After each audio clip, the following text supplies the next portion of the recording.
Alford, welcome to another edition of the Open Gate Show special. I'm here with Alford Brown, trainer, horseman, owner and breeder and manager of a segment of the #1 stud farm in the Caribbean, Ham Stables Limited. Alford, welcome to the Open Gate Show. Thank you for having me. To some, you are new to the horse racing fraternity here in Jamaica. When did you first start having interest in horses? So interested, in 1982, I got introduced to horse racing through my dad. Actually going to Woolworths, I asked him for a pair of shoes. And he gave me $20 and said, go and bet on a horse named Flowerbag.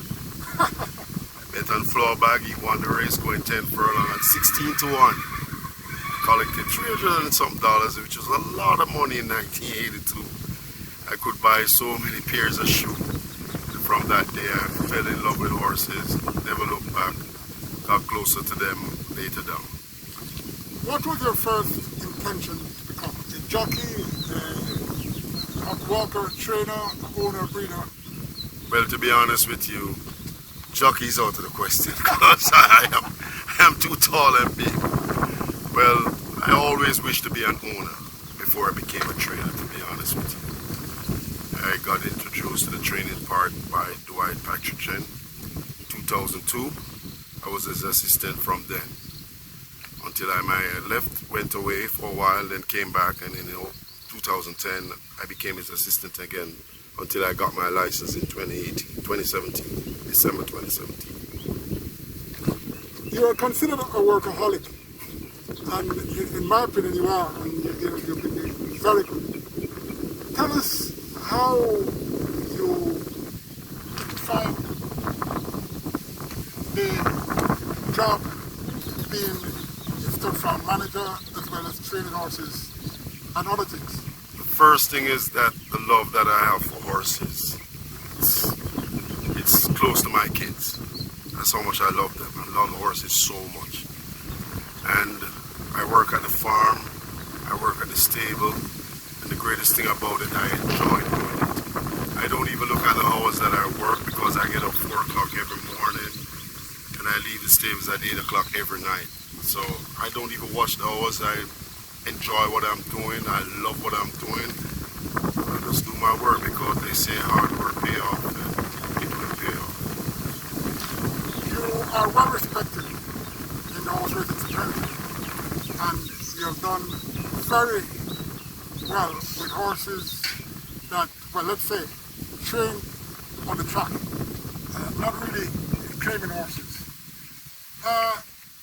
Tell us about that quick achievement, I would say, because you really impacted a lot from the batch of trainers that graduated with you. Well, to be honest with you, I learned a lot from Mr. Chen.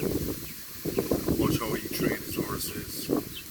He was a very, very, very, very, very, in my opinion, good trainer. The thing about it, I'm not afraid to ask questions because that's how I'm going to learn.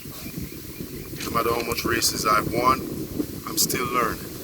Because you learn every day with horses, you learn every day. And you just adjust your training pattern to a particular horse because you cannot train every horse the same way. So, just adjust to each situation and move on from there and hope for the best.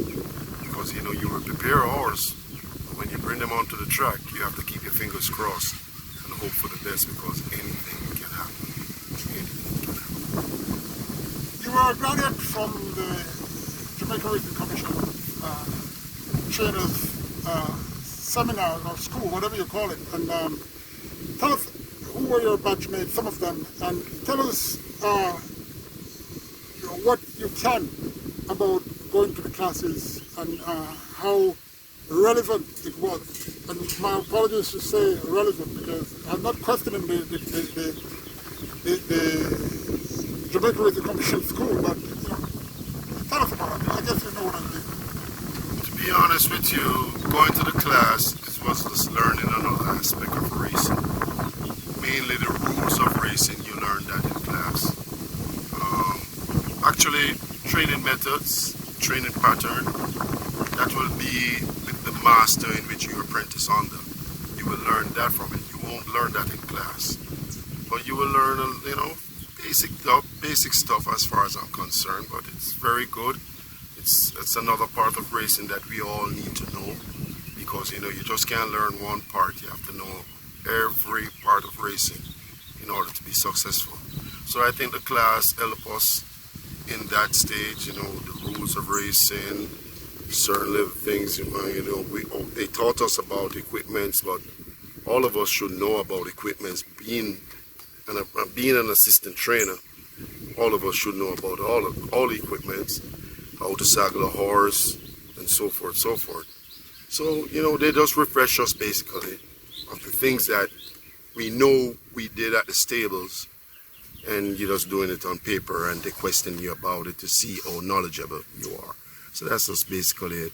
My batchmate was Junior Small, Byron Davis, Carlos Leong, Donovan Russell, Keisha Lawrence, Kibisha Little, Harold Burke, Dixon, Mr. Dixon, and unfortunately one of my batchmates passed away, which was Prince McDonald. Very, very nice gentleman. Rest in peace. So forth. Ryan Williams, Edward Stanberry. Pretty decent class, and I'm pretty sure we'll all be successful one day. Philip Michael Fian, Maestro, a man who I considered a great person and the jewel for horse racing in Jamaica. Highly respected. You are associated with Philip. Tell us about that association. Wow. Wow. It's one of the best things that's ever happened to me in life. I remember as a kid growing up, I used to hear so much about Mr. Fiani. Never imagined that one day I would be working for him, alongside him, asking him advice, and believe you me, he will give you that advice, because don't watch the look on Mr. Fiani's face. He's one of the nicest man you can ever come across. And believe you me, I try to tell all my fellow trainers the same thing. They're always scared to come to the farm, to come and look at horses. And I tell them, no, cut that out. Come to the farm, come to the farm. It's a real pleasure working with Mr. Fiani, because I've learned so much from him, and I know I'm going to learn more, because one thing, he's always advising us, myself, Christopher Pearson, and Robert Pearson. He's always advising us because he wants us to be successful and do very, very good. I respect that man to the ground he walks on. The breeding industry, in my opinion, has drained a bit, because the big spenders are having their own farms, and the claiming system doesn't really support, because you can claim a horse on a race day. Nobody, the earning sale has been down, and that's the evidence. Tell us about what's your take on that, as well as Jamaica. Well, we're talking Jamaica, so I'm restricted to Jamaica. Why we're not breeding horses that get the distance of ground? Because we're more. To answer that question, why we're not breeding horses to get the distance of ground. Unfortunately, we are breeding a lot of sprinters, because most of the stallions that we have, they are sprinting stallions, and we don't have that good much staying mares. Because if you have a good staying mare and you breed her to a good stallion that has pace or speed, sky's the limit. Anything is possible. But the mares is subject to the problem, in my opinion, because if you don't have a good mare, you're not going to get good horses, and that's the bottom line. And a lot of us breeders, we really don't do our homework. We more like to follow meaning that, for instance, Soul Warrior throw a classic winner. The following year, everybody wants to go to Soul Warrior, and it's not every mare compatible with Soul Warrior. So, you know, sometimes we're breeding wrong. Sometimes the breeders are not doing their own work. They're not doing their matchmaking. They're just doing, oh, that stallion doing well, so I'm going to that stallion. But if you check the facts, it's a possibility that your mare don't really match with that stallion. But because, you know, we like to follow, that's what's happening. The breeding industry sometimes get a hard hit because, you know, various reasons. You have foals born, live for a week, die unfortunately. I remember one here, we had a problem in which, you know, we were just having mysterious deaths. So, you know, it was actually a year in which we lost a lot of foals. And then now when the few that were here, as Mr. Blair said earlier, the big spenders came in, liked the foals, bought them from early, so those didn't even get a chance to enter into the sales ring.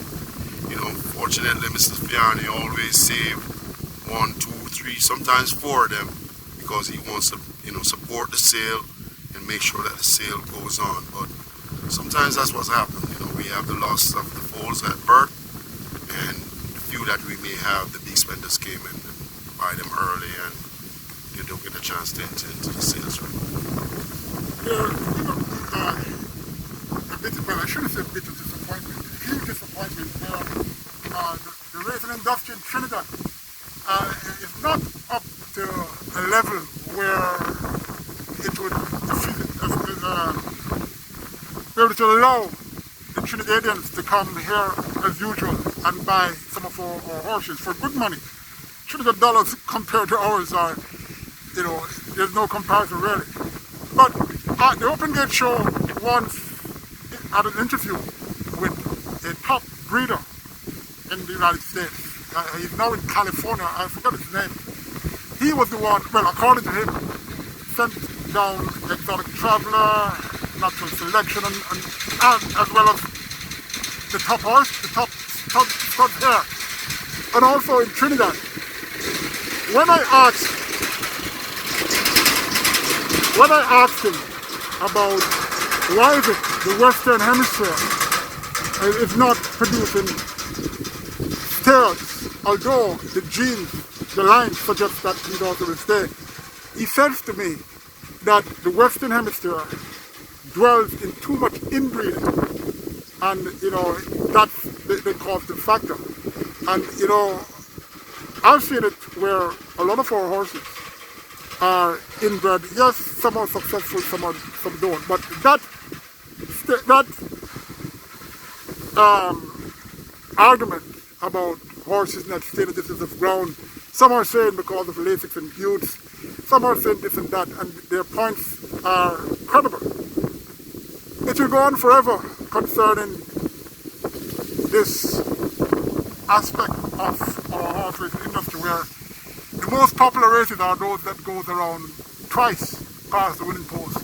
And presently we are not seeing that. As a matter of fact, the promoting company are projecting that they're going to cut the classic racing distances to accommodate more horses to be in the field. Actually, 2 races, the Hopes and the Governor's Cup. According to what they're saying, where that is concerned, is that they're trying to get more entries, but it's not I was told, not officially, but the commission, the Jamaica Racing Commission, will not approve that. So I don't know how true it is, but hope not, because you know, tradition, racing, everybody loves to see their Jamaica Oaks going 10 furlongs. Everybody loves to see the Governor's Cup going 10 furlongs. The Governor's Cup is a race that prep you towards the Derby, which, you know, you will see where your horse is at 10 furlongs. To see if you will have a shot going 12. Now when you cut it back to 8.5 furlongs, it's going to be a little bit difficult for a trainer actually to draw his line to see if that horse can actually goal to have furlongs. I hope they don't change it, but who am I? I hope they don't. What adjustment, in your opinion, could Football Ventures Racing and Entertainment Limited racing efforts do to help trainers who have a fit horse and there's no race for that horse, say within a month, sometimes even 2 months? Number one, they need to, in my opinion, the racing office need to know the horses on the track.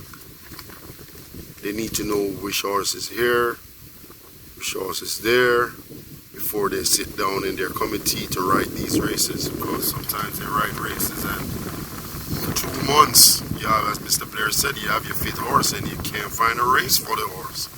And then the owner get frustrated because he has to be paying 2 months to keep him care, which is not cheap now. Because nothing in horse racing is cheap, nothing at all.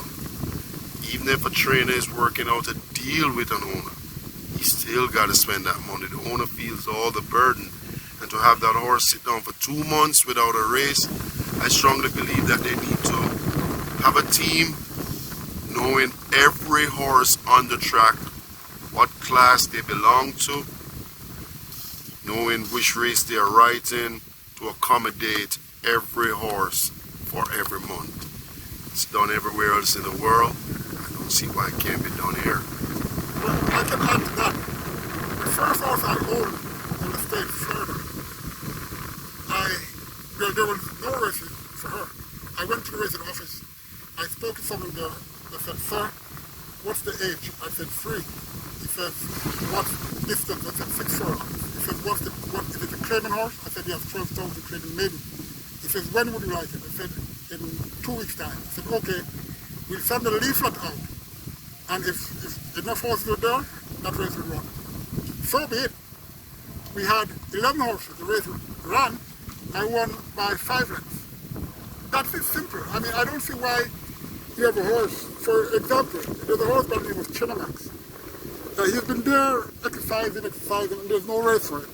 If the trainer goes to the racing office and says that he'd like a race 2 or 3 weeks time, I can't see why that race, a leaflet can't be out, or to go on there's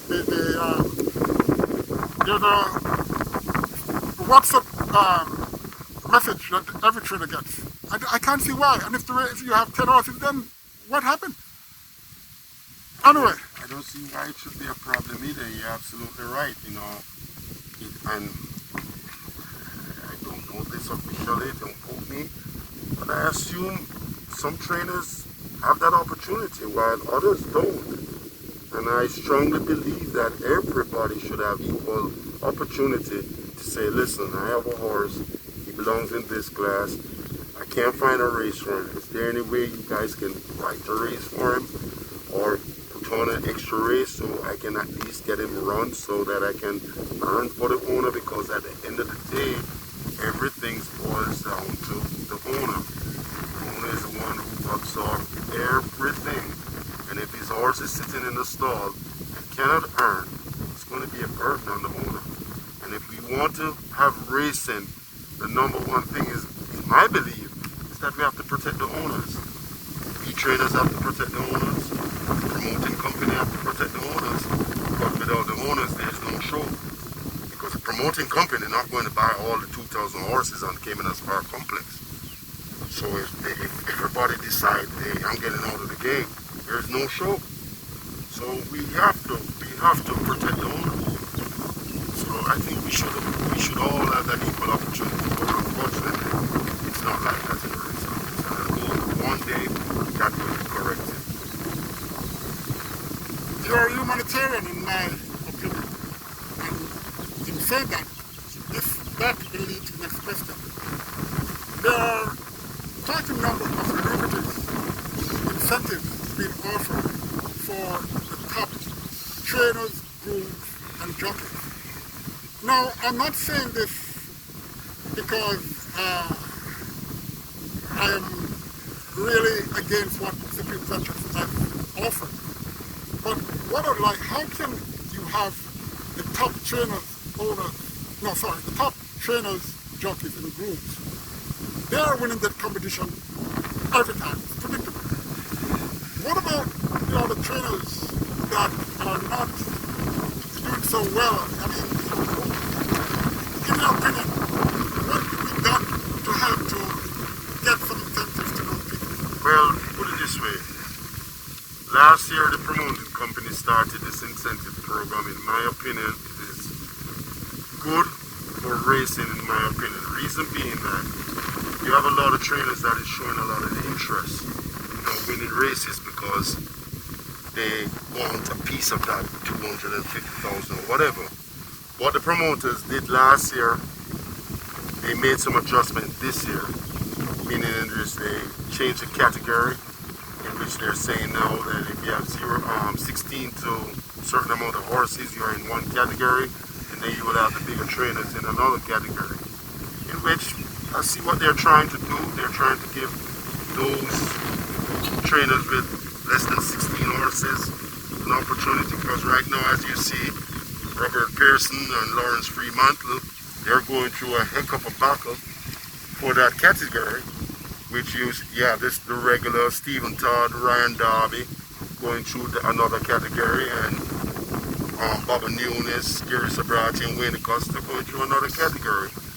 And we as trainers, we're getting, in my opinion, getting good feedbacks from it, because the fact that a man has said, boy, I want to win a race because guess what, I want a piece of the money there, no man, no bother with the foolishness no more, and so forth. And it's good for racing, it's good for the promoters, and right now, I don't see that, I really like what's going on, because as contenders in the stand, you don't have to worry if Tom is trying or Dick is not trying, to go and see a horse and like horse, so just fight and hope for the best.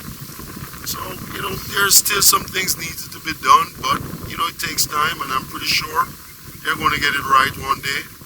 I think they should, even have, a little extra, like, for, groom who presented his horse, best presented horse for the grooms, even a small trainer, best presented horse for a small trainer, something like that. You don't have to give them no big money, but a little encouragement, even a 10 bag of feed or a little 10,000 there, because you would be surprised to see how much that can help a lot of us trainers. It is not easy. It's not easy. It's not easy at all, especially when you're taking care of horses and you're doing it on your own.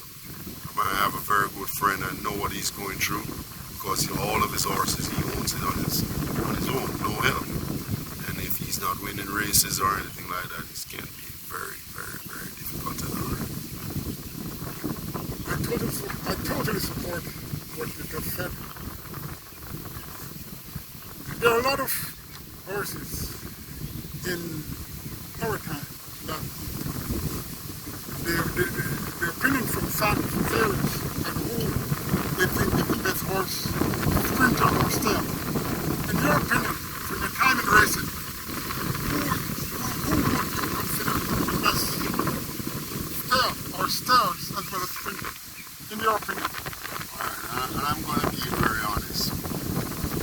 When I growing up in racing, I was a straight Kenneth Mattis fan. And Mr. Mattis and Mr. Field, always had good rival. Very clean, very good rivalry, no animosity, just racing. And I think the best steer that I've seen is Legal Land. The best sprint I've seen is Eagles, hands down. What's your most memorable moment or moments yet as involvement in horse racing, even on a training show? My most memorable moment was when August 2018, when I won my first race. After I tried so many times. I remember. And I got some nose and neck and short heads. And people always hold up your head, Al, hold up your head. You're gonna get there. And then I got my first win April 28th, 2018. Then I went on and won 9 races that year, and then last year I won 16 races, got most improved trainer, which I think it's a good achievement, but I want to do better. Tell myself I'm going to do better. And the last memorable moment that I had was when I won the Chris Armin Sprint with Trevor's Choice, because I think it was, in my opinion, a very, very, very good training job by myself and my staff, because that horse did not race for 9 months. I gave him a prep race in an overnight race, and he ran 6, which was very encouraging. So as I told the owners, I said, listen, I'm going to run him here. This is not the race we're pointing to. We're going to use this race to point to that race. And the plan worked out. He was victorious, and I was very, very, very proud of myself and my staff for the job that we did with Trevor's Choice. But that's now beyond us. We have got to improve on what we did last year. And I tell myself that no matter how many races I've won, I don't know anything. I'm still learning. Because Caymanas Park is a place like this. You learn every day because you're going to see different things. You're going to come across different things. And I just take it one step at a time. Cricket, football, basketball, whatever other sport, take out horse racing. Which two or which one do you indulge in, or do you like to watch? Or even well, I love American football. I love basketball. I love cricket. And I love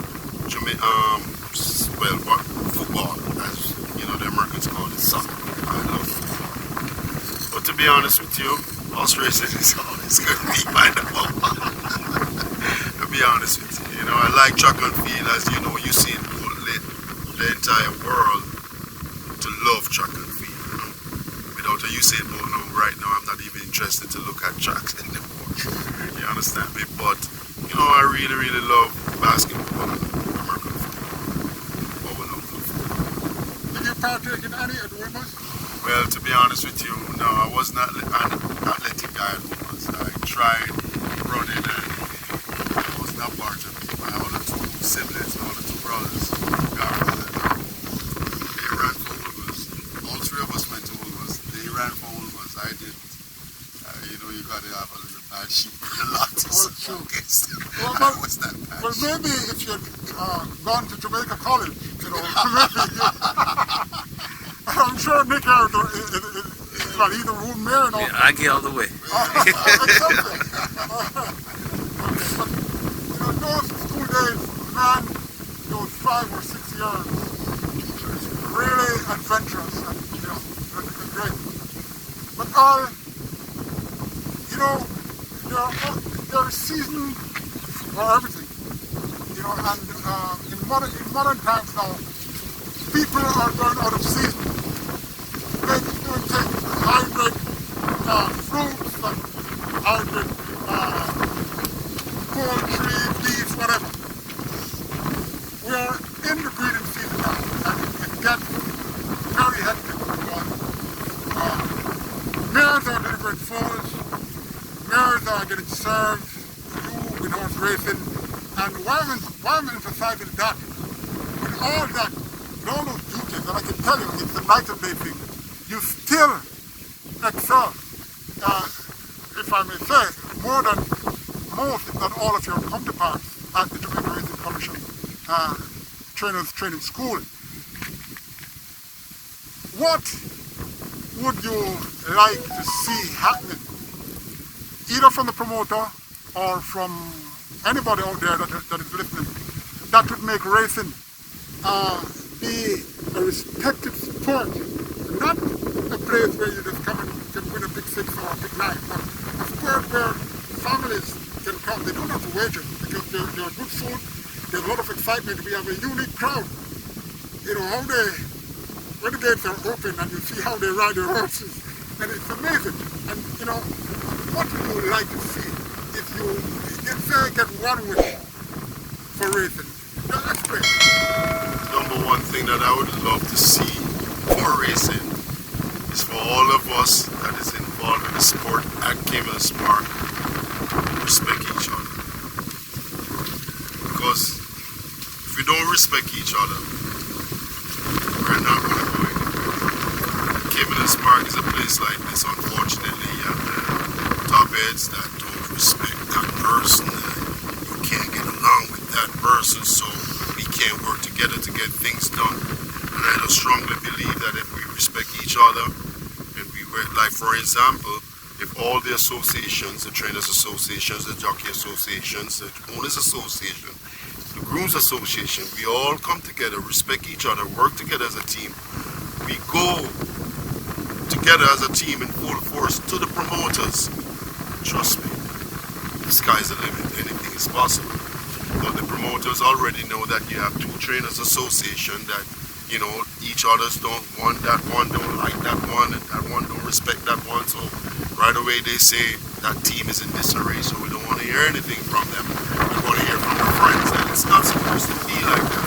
We're all supposed to work together. We all share different opinions because some people's opinion may be valid, some people's opinion may make no sense, but at least we listen to everybody's opinion, put it together, and go to the promoters to make Caymanas Park a better place in terms of, you know, like for instance, if you're having a Sunday racing, you set up the park to attract kids, you set up a little nice little area where they can have their little games, and kids can have a fun day.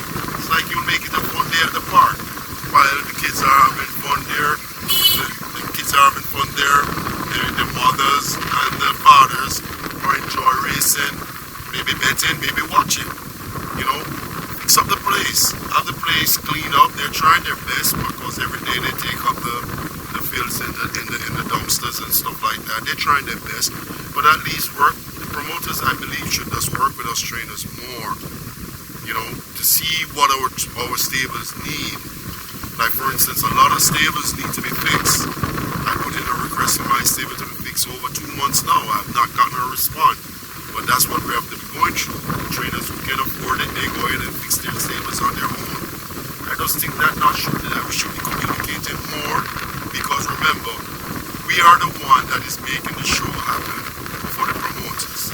So if you're not working with us, you know, you may not get the show that you really want to bring in the money that you want. You know, my dream is the promoters to have a derby one day with 30 entrants, because there are more than 30 trainers at the track.